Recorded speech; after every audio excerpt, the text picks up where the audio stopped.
How not to ground yourself during spiritual awakening. I know, you've heard it so many times. People drone on about the importance of grounding in any area of spirituality, or life, and you've probably dismissed it as hokum for the most part. That's because, for the average person, grounding isn't that important. Most people go on living their daily lives without much thought or awareness about it, and they'll be just fine, no symptoms, and most likely no noticeable difficulties as a result of it. The problem only really arises during spiritual awakening. When that happens, you're playing an entirely different ball game, and your awakening will throw you around like a rag doll if you don't learn to effectively ground yourself, pronto. In fact, I feel it's so incredibly vital that I've created a free grounding course that will help you stabilize your awakening, calm your sensitivities and ground your energies effectively, but more on that in a moment. First, let's cover what grounding actually means. It means to be connected to the earth, to have your feet on solid ground. To be present, focused and logical. It means that your soul is fully in your body and anchored to the physical realm. Generally, for most spiritually minded people, this is not a state that we particularly want.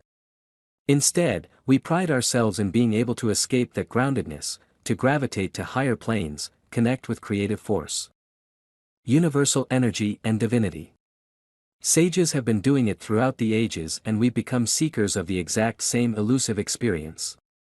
But there's a problem. It creates hellish symptoms. Here are the most common ones.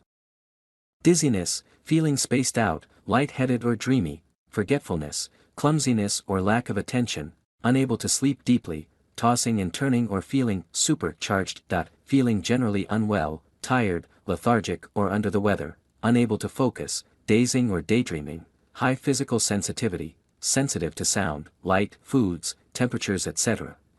High emotional/spiritual sensitivity, erratically changing emotions, tearfulness, sensing energies or feelings. High anxiety. Fretting or worrying for no apparent reason, may be accompanied by unexplained sweating. Difficulty having conversations, feeling overwhelmed by people, places or energy, unable to control your spiritual experiences. You don't need to be experiencing all of the symptoms on the list for ungroundedness to be affecting you. As a general rule, if you are currently going through a spiritual awakening, you are most likely ungrounded. It's a common part of the process as our energies shift, expand and change. The challenge comes when we look for ways to ground ourselves. I know this because I went through the exact same thing during my own awakening experience. The old methods just didn't work, especially in cases of spiritual emergence. I tried everything: visualization, meditation, crystals, essential oils, incense. Nothing worked. It took a long time of repeatedly and desperately trying to unsuccessfully ground myself with these methods to realize that they didn't bring me back down into my body. They were taking me back up. I could see that because of the intensity of my spiritual awakening, they just wouldn't work. I was terrified. I could feel how ungrounded I was. I felt as if life was a dream and at any moment I was going to slip out of my body and float away. There were times in my awakening when I had truly wished for that. To go home to source, but now I was so ungrounded that my body had shifted into deep fight or flight response. My entire body was breaking down. I was overwhelmed, sweating, aching, anxiously panicking and completely dissociated. In fact, at one point I went through a stage of holding on to tables in an attempt to focus myself physically and stay present in my body. When I finally did learn how to ground myself, some really interesting things happened. I finally became able to make sense of the journey. Things that had baffled me for years suddenly became clear, and a lot of the unpleasant physical symptoms I was experiencing began to fade. My sensitivities lessened and became more manageable.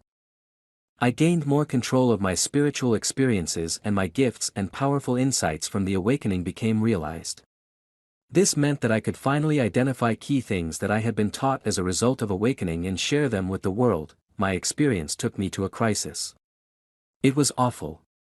But the good news is, I can share what I've learned with you so that you don't have to make the same mistakes I did.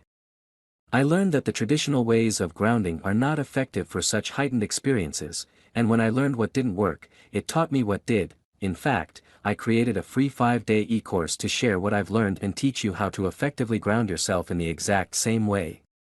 Let's get started. Tilde operator, if you like our article, give conscious reminder a thumbs up, and help us spread love light, tilde operator.